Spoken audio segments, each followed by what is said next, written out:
All birds find the shelter during the rain, but eagle avoids the rain and flying above the clouds. So that's an attitude. Welcome back to another session. Today I'm telling about what is emotional intelligence. What should be the emotional intelligence for a student, for a businessman, for a human being. एक human being के लिए यानी एक इंसान के लिए उसका emotional intelligence क्या है मैं आज बताऊंगा. सो इमोशनल इंटेलिजेंस इस प्रकार की काम करता है, मतलब वो गेम चेंजिंग हो जाता है आपकी लाइफ में.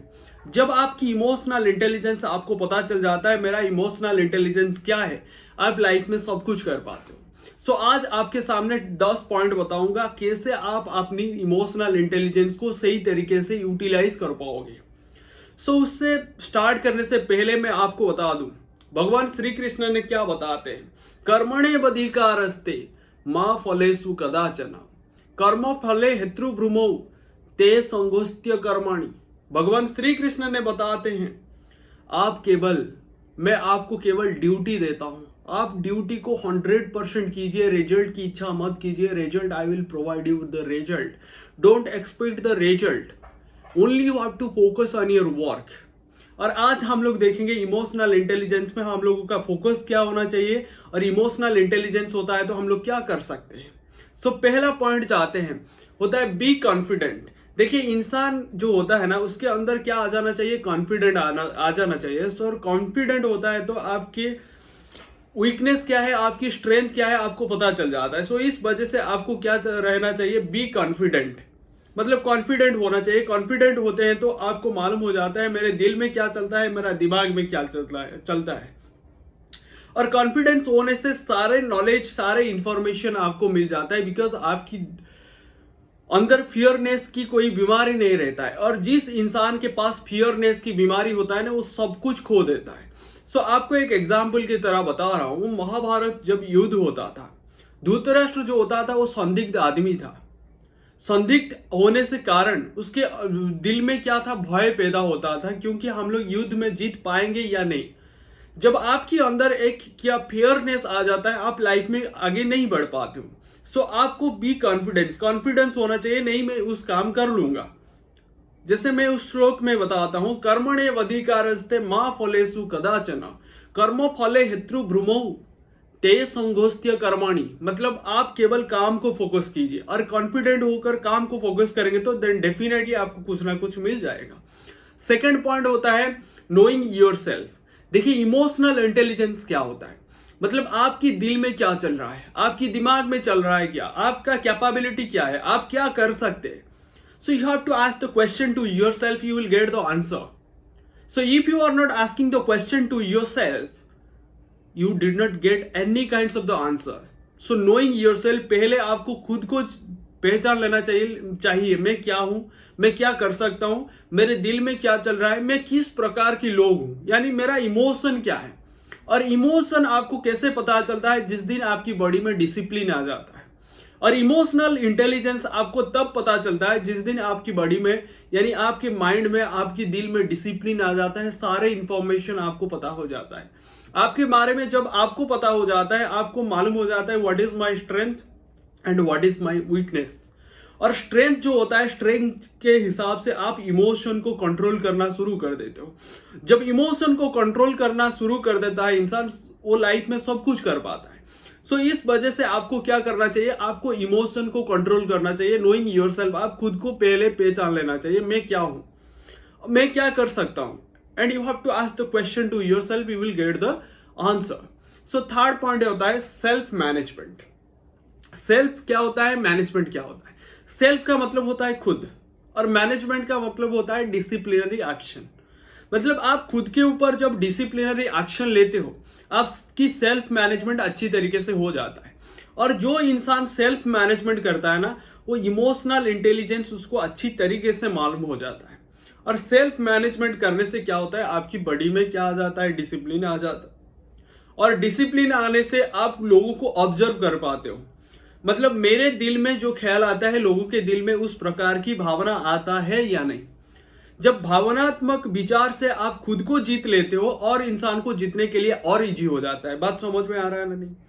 और उसके बाद आता है be courteous. Be courteous it means be humbleness. देखिए, इंसान इस प्रकार की जीव होता है, हम लोग प्यार देते हैं तो प्यार मिलता है बेटा, और प्यार नहीं देंगे तो कोई भी प्यार आप लोगों को नहीं मिलता है। मतलब you have to give the respect to everyone, you will get the return. आपको सारे लोगों को क्या देना चाहिए? रेस्पेक्ट देना चाहिए। और रेस्पेक्ट कब देते हैं? जब आपको पता चलता है मेरे दिल में इस प्रकार की इमोशन आता है। लोगों के दिल में सेम प्रकार की इमोशन नाम की एक बीमारी है। उस इमोशन को आपको पहचान लेना चाहिए। मतलब खुद को पहले पहचान लो, उसके बाद आप कि जो भी आपकी सबॉर्डिनेटर होते हैं, जो भी फ्रेंड्स होते हैं, जो भी आपकी सर्कल में रहते हैं, उन लोगों का इमोशनल इंटेलिजेंस यानी इमोशन को पहले आपको जानना चाहिए। और इमोशन आप जान लेते हो तो then definitely will be get achieve the success. मतलब सारे लोगों को मोहित कर पाओगे। और उसके बाद आता है सेल्फ अवेयरनेस। सेल्फ अवेयरनेस क्या होता है? देखिए, लोगों को हम कब जीतते हैं? जब लोगों का भलाई हम लोग चिंतन करते हैं, यानी चिंता नहीं, चिंतन करते हैं। उस दिन हम लोग सेल्फ अवेयरनेस मतलब खुद के दिल में जो आता है, यानी खुद को पहले प्रोटेक्ट करते हैं, उसके बाद लोगों का इमोशन को प्रोटेक्ट करते हैं। यानी लोगों के लिए क्या फायदा होता है, क्या नुकसान होता है, लोगों के सामने रखते हैं। और ऐसे होने से लोग क्या करते हैं? आपको पसंद करना शुरू कर देते हैं। और उसके बाद आता है बी ए गुड लिसनर। देखिए, इंसान जो एक ऐसा जीव होता है ना, वो सुनने के लिए प्रयास नहीं करता है, वो केवल बोलने के लिए प्रयास करता है। कभी सुनने के लिए उसके पास धैर्य नहीं है। लेकिन आपको क्या बनना चाहिए? Be a good listener. मतलब क्या आपकी सामने वाला बोल रहा है, आपको पहले सुन लेना चाहिए। क्योंकि जब आप माइंडफुली सुनेंगे तो you will get the information from them. उन लोगों के पास आपको इंफॉर्मेशन मिल जाता है। जब इंफॉर्मेशन मिल जाता है, you have to analysis on that information, you will get the what is the real content of that information. Then after that you have to deliver something in front of them. Are you getting my point? So self awareness is very very good. और be a good listener. आपको एक अच्छा listener बनना चाहिए। उसके बाद आता है क्या? Social awareness. देखिए, self awareness and social awareness. जब आपको पता चल जाता है मेरे सोसाइटी में इतने सारे प्रॉब्लम चल रहा है और उस प्रॉब्लम का जड़ मेरे पास है, यानी प्रॉब्लम का सोल्यूशन मेरे पास है, because we are the educated person, we have the responsibility how to protect our environment. Are you getting my point? क्योंकि हम लोग अच्छे पढ़ा लिखे आदमी हैं, हम लोगों का जिम्मेवारी क्या होता है? हम लोग देश यानी हमारे सोसाइटी को पहले प्रोटेक्ट करेंगे, यानी सोशल अवेयरनेस क्रिएट करेंगे। सपोज कुछ भी आपके सामने गलत हो रहा है, अब लोगों का पहले इमोशन क्या है, लोग क्या पसंद करते हैं, उस प्रकार की बातें बताएंगे तो लोग आपको पसंद करना शुरू कर देंगे। लेकिन लोगों को और कुछ जरूरत होता है, लेकिन आप ऐसा कुछ बोलेंगे लोग भड़क जाते हैं आपके ऊपर। नहीं, आप पहले देखना चाहिए लोगों के इमोशन किस प्रकार से, लोग क्या पसंद करते हैं, क्या नापसंद करते हैं, और लोगों के इमोशन के हिसाब से आप बात करते हैं तो लोग आपको सुनने के लिए तैयार हो जाते हैं। नहीं करते हो तो लोग आपको कभी भी नहीं सुनेंगे। उसके बाद आता है read more often and develop the new interest. उसका मतलब क्या होता है? मतलब बहुत सारे बच्चे ऐसे होते हैं जो ह्यूमन बीइंग होते हैं, वो क्या केवल डिजिटल मीडिया में फंसे रहते हैं, लेकिन बुक पढ़ना, कुछ भी आर्टिकल्स पढ़ना, कुछ बड़े बड़े दिग्गज लोगों के बारे में पढ़ना, वो समय नहीं होता है। लेकिन उन लोगों के बारे में पढ़ेंगे तो डेफिनेटली हम लोगों की नॉलेज डेवलप होता है। जैसे बात कहा जाता है, 3 प्रकार की स्टेज होता है कि इंसान में। एक होता है past, present, future. Past will gives you data, past heart gives you data. Past आपको क्या देता है बेटा? डेटा देता है। Data it means information. Present में आपको क्या करते हो? प्रेजेंट में you have to take the decision on that data. उस डेटे के ऊपर जब आप डिसीजन लेते हो, फ्यूचर में आपको क्या मिलने वाला है बेटा? आउटपुट मिलने वाला है। जब आपको आउटपुट मिलता है, और किस प्रकार की आउटपुट होता है? It will be benefited of you. जो भी आउटपुट मिलता है वो आपके लिए बेनिफिट होता है। सो इस वजह से आप जितने भी सारे बुक पढ़ेंगे, आर्टिकल पढ़ेंगे, और जो भी कुछ सीखने के लिए जरूरत होता है उस बुक के ऊपर फोकस करेंगे तो देन डेफिनेटली आपके जीवन में कुछ ना कुछ बदलाव आता है। और उसके बाद आता है रिलेशनशिप मैनेजमेंट। देखिए बेटा, रिलेशनशिप मैनेजमेंट क्या होता है? इंसान जो होता है ना, उसको रिलेशन की बड़ी जिम्मेवारी होता है। मतलब इमोशनल इंटेलिजेंस, यानी जब आपको कंट्रोल कर लेते हो, उसके बाद आप क्या सोचते हो? मेरे सामने वाला जो होता है वो क्या सोच रहा है, मेरे सामने वाला का दिल में क्या चल रहा है। जब आपको पता चल जाता है, आप रिलेशन बिल्ड कर पाते हो। रिलेशन जब आ जाता है, आपकी एक मैनेजमेंट स्किल भी आ जाता है। सपोज आप एक बिजनेसमैन है, आपकी जो सबॉर्डिनेट होते हैं उन लोगों के साथ कैसे बर्ताव करेंगे, यानी लोगों को कैसे अच्छे बिहेव दिखाएंगे, लोग आपको पसंद कैसे करेंगे, और रिलेशन उन लोगों के साथ कैसा आपकी बॉन्डिंग, अच्छा बॉन्डिंग होना चाहिए। जब रिलेशनशिप अच्छा होता है उसका मैनेजमेंट भी अच्छा हो जाता है। और लास्ट में बताऊंगा increase the problem solving skill.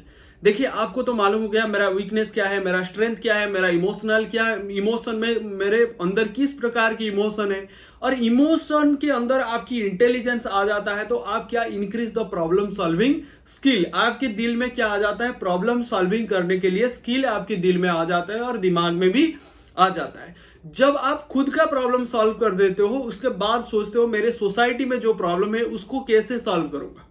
जब सोसाइटी के प्रॉब्लम के बारे में आप चिंतन करते हो, उस दिन प्रॉब्लम जब सॉर्ट आउट करते हो, कुछ भी सोसाइटी में भलाई के लिए करते हो, लोग आपको पसंद करना शुरू कर देते हैं। और लोगों का इमोशन भी आपको देखना चाहिए, लोग आपके बारे में क्या बोलते हैं, लोगों को क्या जरूरत है, लोगों के लिए हम लोग भलाई कैसे कर सकते हैं। जब many kinds of the question arises in your mind and you have to analysis how to get the real answer on that question, then definitely everyone to notice your activities and everyone like to you, because you are doing for the society, you are not doing for you. First of all you have to doing for you, then you have to dedicatedly work hard for the society, then every societal people will give you the identity. Are you getting my point? So emotional intelligence is very very important for you. You have to focus on your emotion and you have to focus on your emotional intelligence, and you will tackle what is the real emotion in front of somebody's emotion. If you have to tackle the somebody emotions, then definitely everyone to like your attitude. So thank you so much इस video के साथ जुड़े रहने के लिए। आपको प्रेम पूर्वक नमस्कार।